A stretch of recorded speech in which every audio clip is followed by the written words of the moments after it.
तो आज हम स्टार्ट करने जा रहे हैं क्लास 10th का चैप्टर नंबर 5 और चैप्टर का नाम है periodic classification of element.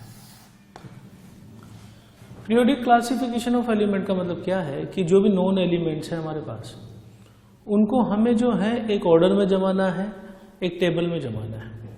Systematic arrangement of the element found in the nature, उसी को हम क्या बोलेंगे, पीरियोडिक क्लासिफिकेशन ऑफ एलिमेंट्स। ठीक, तो अगर हम अब तक के टोटल एलिमेंट्स के बारे में बात करें तो so far the known elements are 118। इतने एलिमेंट की डिस्कवरी अब तक हो चुकी है और उनको हमने एक टेबल में जमा रखा है। अब देखिए, शुरुआत में ये सारे एलिमेंट की डिस्कवरी नहीं हो पाई थी, ठीक है ना। धीरे धीरे करके एलिमेंट्स की डिस्कवरी हुई तो कुछ बहुत सारे अटेम्प्ट किए गए कि इनको एक ऑर्डर में जमाया जाए। ठीक है, तो हम बात कर रहे हैं अर्ली अटेम्प्ट्स की। शुरुआती जो अटेम्प्ट थे वो कौन से थे? ठीक है, तो शुरुआत में तो क्या था कि मेटल को एलिमेंट्स को क्लासिफाई किया दो कैटेगरी में, metal and non metal. Metal वो जो इलेक्ट्रिसिटी का अच्छी तरीके से कंडक्शन करते हैं और नॉन मेटल वो जो इलेक्ट्रिसिटी को कंडक्ट नहीं कर पाते। तो बहुत early classification was based on the metallic character. ठीक है, बाद में फिर जैसे जैसे ज्यादा एलिमेंट्स की डिस्कवरी हुई तो फिर साइंटिस्ट ने कुछ रूल्स दिए। ठीक है, तो सबसे पहला जो रूल हम पढ़ रहे हैं वो है Dobereiner's triad. Dobereiner is the name of scientist and he gave rule based on the triad. तो क्या किया उसने? He arrange the element with similar properties. Point क्या है कि सिमिलर प्रॉपर्टी वाले एलिमेंट जमाने हैं। ठीक है, in groups of 3 element. Similar property के एलिमेंट जमाने इन ग्रुप्स ऑफ 3 एलिमेंट और इन ग्रुप्स को हमने क्या नाम दिया है? ट्राइड्स। तो 3 एलिमेंट का एक ग्रुप है जिसको ट्राइड नाम दिया है और इनमें खासियत क्या होनी चाहिए? Similar physical and chemical properties, मिलते जुलती प्रॉपर्टीज वाले। ठीक है, तो व्हाट ही डिड, डॉबर्नियर ने क्या किया कि in triad elements are placed in increasing order of atomic mass. यानी 3 एलिमेंट जमाने मुझे एबीसी, तो वो कैसे हमने जमाया? मोलर मास के ऑर्डर में, increasing order of molar mass. और ये ग्रुप जो है इसको हमने क्या नाम दिया? ट्रायड। ठीक है, तो डॉबर्नियर ट्रायड में उसने अरेंजमेंट किया एलिमेंट्स का increasing order of atomic mass. And what he found that the mass of middle element is रफली average of mass of other 2 elements. यानी क्या बोल रहा है कि जो बी का मास है वो इन दोनों के एटॉमिक मास का रफली एवरेज है। ठीक है ना, तो this was not a rule, this was a observation. ठीक है, तो ये ऑब्जर्वेशन उसे कहां से मिली? ठीक है, उसके पास 3 एलिमेंट थे। ठीक है, 3 एलिमेंट थे अपने पास, जैसे मान लो लिथियम, सोडियम और पोटेशियम, 3 एलिमेंट का उसने ट्रायड बनाया।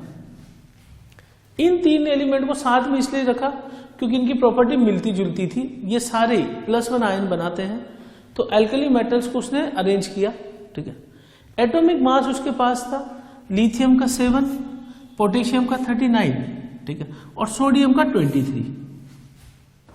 डॉबर्नियर ने इन दोनों एलिमेंट का एवरेज निकाला, लिथियम और पोटेशियम का एवरेज निकाला 7 + 39/2, तो average was exactly equal to molar mass of sodium. तो इन दोनों का अगल बगल वाले का एवरेज इसके बराबर या इसके आसपास होगा, मतलब रफली average of mass of other 2 elements. Similarly इसने क्या किया, जैसे हेलोजन से हमारे पास chlorine, bromine, iodine. Molar mass chlorine का 35.5, ब्रोमीन का 80, आयोडीन का 127। ठीक है, इसने क्या किया, क्लोरीन और आयोडीन के मोलर मास का एवरेज लिया। ठीक है, मोलर मास का एवरेज इसने निकाला तो ये आता था 81। ठीक, so this 81 is approximately equal to molar mass of bromine. तो ट्रायड समझ गए हैं, 3 एलिमेंट का एक ग्रुप है, सिमिलर फिजिकल केमिकल प्रॉपर्टीज का, अरेंज किया एटॉमिक मास के ऑर्डर में, और व्हाट ही फाउंड कि इसका मोलर मास जो है या एटॉमिक मास जो है वो अगल बगल वाले दो एलिमेंट के मोलर मास का एवरेज आएगा या रफली उसके बराबर आएगा, ठीक है ना। तो इस तरीके से इसने ट्रायड का रूल दिया।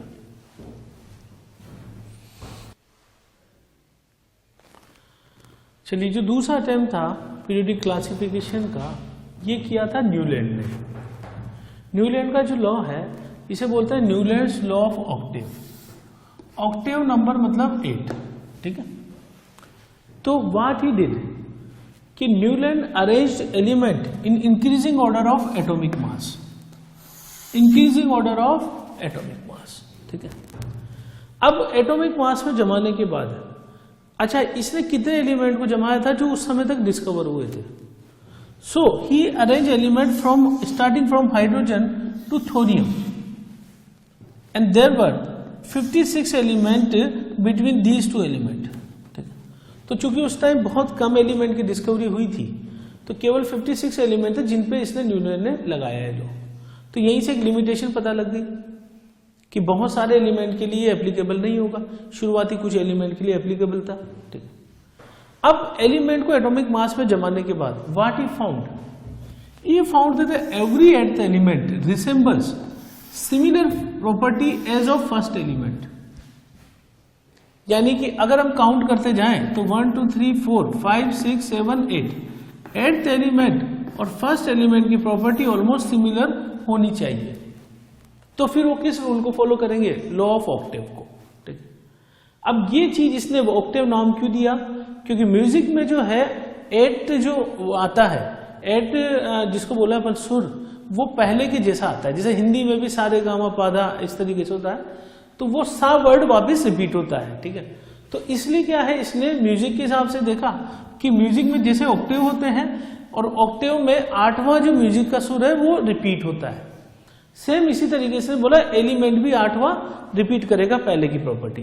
तो इंक्रीजिंग ऑर्डर ऑफ एटॉमिक मास पे जमाए तो lithium, beryllium, boron, carbon, nitrogen, oxygen, fluorine, sodium, magnesium, aluminium, ठीक है। अब इसमें नियोन नहीं है।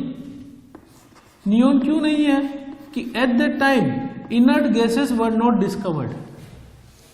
तो अब अगर मैं यहां से पहले से काउंट करूं तो फर्स्ट से काउंट करूं तो 8th एलिमेंट आएगा सोडियम। तो सोडियम और लिथियम की प्रॉपर्टी ऑलमोस्ट सिमिलर थी।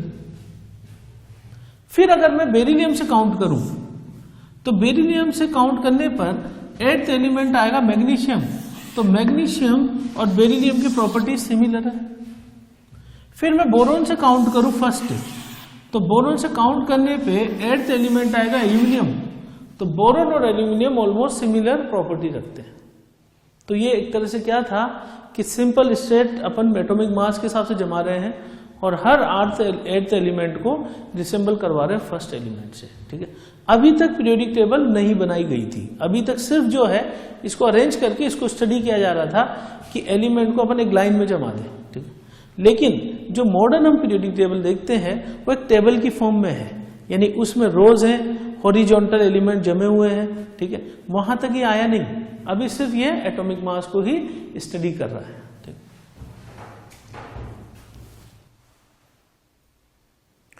चलिए, तो अगला हम देख रहे हैं limitation of Newlands octave law, ठीक। तो क्या कमियां थी इसकी न्यूलैंड ऑक्टेव लॉ की, जैसा हम जान चुके हैं ऑलरेडी कि every 8th element resemble physical properties like of first element, ठीक। तो पहली लिमिटेशन ये है कि this is applicable only up to calcium. अगर हम कैल्शियम के आगे वाले एलिमेंट्स में जाएंगे तो फिर धीरे धीरे इसका जो फॉलो है वो कम होता जाएगा, following.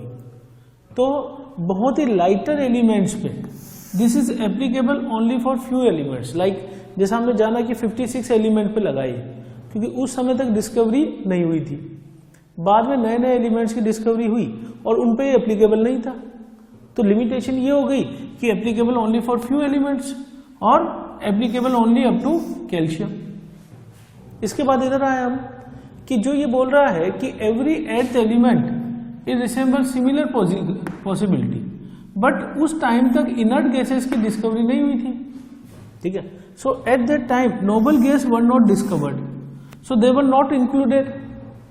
Otherwise what would happen ना कि if we will count if would you have count noble gases na, it would be the 9th element as a number. Like for the example, lithium, beryllium, boron, carbon, nitrogen, oxygen, fluorine, neon और फिर sodium. अब मैं count करूं तो 1 2 3 4 5 6 7 8 9. अब sodium वास्तव में कौन सा एलिमेंट है काउंटिंग करने में 9th. लेकिन प्रॉब्लम ये थी कि neon noble gases were not discovered at the time. तो इसने चूंकि ये डिस्कवरी नहीं हुई थी तो इसने काउंटिंग कैसे की 1 2 3 4 5 6 7 8. तो न्यूलैंड्स ऑक्टेव लॉ यहाँ पे फ्लॉप हो गया कि इनर्ट गैसेस को उस समय इंक्लूड नहीं किया गया था.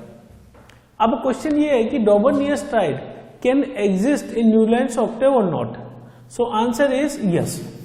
डॉबर्नियस triad also exist in Newlands octave law. कि ऑक्टेव लॉ के हिसाब से हम देखें कि 1 के बाद 8th एलिमेंट है. ठीक है, तो ये जो एलिमेंट है इसका मोलर मास जो है वो इन दोनों के एवरेज के बराबर होता है. तो जो न्यूलैंड्स ऑक्टेव लॉ है उस पर डॉबर्नियस ट्राइड भी एप्लीकेबल होता है. डॉबर्नियस ट्राइड में जो लिमिटेशन है वो ये है कि only 3 triads were identify eight that time. यानी कि एलिमेंट तो बहुत सारे थे, लेकिन जो बात डॉबर्नियर बोलता था तो डॉबर्नियर का ये था कि यहाँ पे मिडिल वाला एलिमेंट जो है अगल बगल वाले दोनों एलिमेंट का एवरेज मास रखता है. लेकिन इस तरीके का फॉलो करने वाला ये केवल 3 ग्रुप ही बना सका, 3 ट्राइड ही बना सका. तो ये इसकी लिमिटेशन थी. तो अब तक कोई पीरियोडिक क्लासिफिकेशन जिसको अपन कहें कि सिस्टमेटिक अप्रोच अब तक नहीं आई. सिंपल 2 रूल है हमारे पास. ठीक है ना. और आगे जो है फिर हम पढ़ेंगे